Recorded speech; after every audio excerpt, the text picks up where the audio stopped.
Bienvenue une fois de plus sur notre chaîne d'information en temps réel Africa News.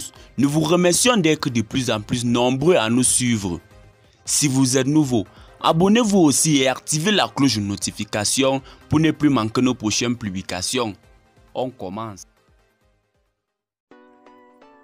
Deux attaques simultanées repoussées à Ndorola, dans la Kenendungu.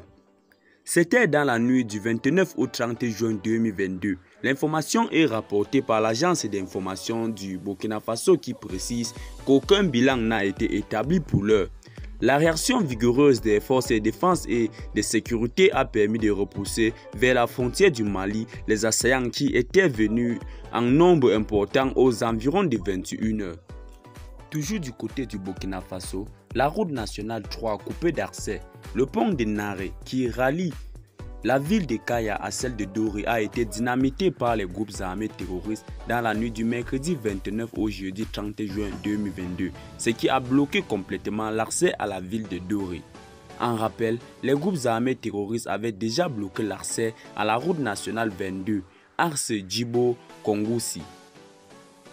Les forces de défense et de sécurité sont dans une phase purement offensive contre l'ennemi. Marcel Tankwano.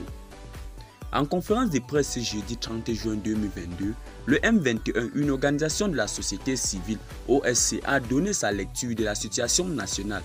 Le mouvement a salué les efforts fournis par les forces de défense et de sécurité FDS dans la lutte contre le terrorisme.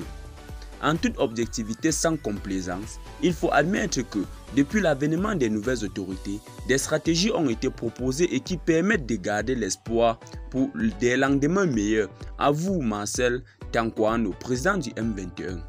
Les FDS sont dans une phase purement offensive aujourd'hui contre l'ennemi, constate M. Tankwano.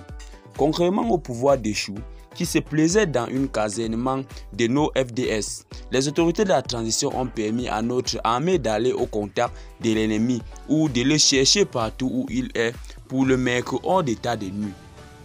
Argumente le principal conférencier. Eh bien les amis, c'est tout pour cette petite note d'information. Qu'en pensez-vous de la proposition de M. Tankwano? Laissez-nous vos avis en commentaire, notamment si vous avez trouvé cette petite note d'information intéressante. Abonnez-vous à notre chaîne d'information pour ne plus manquer nos prochaines vidéos.